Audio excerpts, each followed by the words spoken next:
Guys, ito yung manok namin, no? Lakas siyang kumain ng insulin plant. Kinuha niya. Ano? May aral dito eh. Tingnan mo ah. Tingnan nyo, may aral dito ah. Tingnan nyo, lakas siyang kumain, no? Ayan, tingnan mo. Ayan, lakas siyang kumain. Ayan, sige lang, kain ka. Kain mo yun. Tingnan mo, insulin plant yan guys, oh. Kinakain niya. Tingnan nyo, gano'n kalakas kumain. Oh, ubusin niya. Insulin plant yan guys, ha. Gano'n kalakas kumain ng manok. Ayan, kinain niya. Tapos guys, tingnan mo yung bibigyan natin. Tinapay naman guys, tinapay guys. Guys, tinapay guys, kinakain niya. Ayan guys, oh. Lakas siyang kumain guys, diba? May aral dyan guys, eh. May aral dyan, tingnan mo. May aral dyan sa manok namin guys. Lakas siyang kumain guys, oh. Enjoy na enjoy siya, oh. Enjoy na enjoy si chicken namin, oh. Sige lang, kain ka lang. Natin guys, oh. Kung gano'n siya kalakas kumain. Walang mabubulunan. Ayun, guys. Nakatanim nyo guys. Lakas kumain guys. Wow. Guys, may aral dyan siya. May aral dyan guys. Tinan nyo. Mamaya makita nyo. Ayan guys. Oo. Busin mo yan. Busin mo yan. Wow. Enjoy na enjoy siya guys. Natin nyo naman.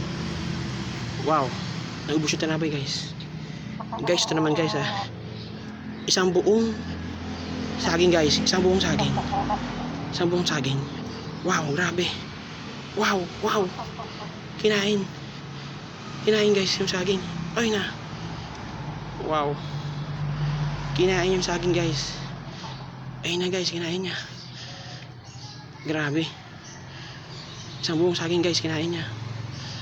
Lakas siyang kumain guys, tinan mo ah. May aral dyan eh guys, tinan nyo mamaya. Okay. Pag naubos nyo yung saging yan guys, may aral dyan. Tinan nyo. Wow. Grabe. Wow, grabe guys.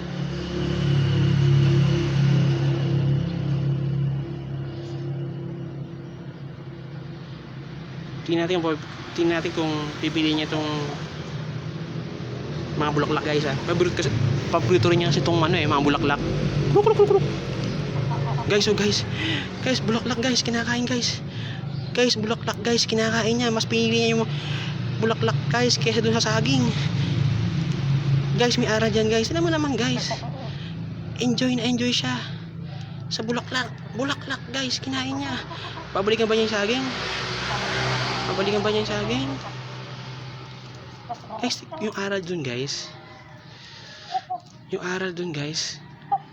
Kung yung manok masaya at enjoy sa mga meron siya, sa buhay na meron siya, sa mga binibigay sa kanya, tayo mga tao dapat enjoy din tayo at magpasalamat tayo sa mga binibigay sa atin ni Lord.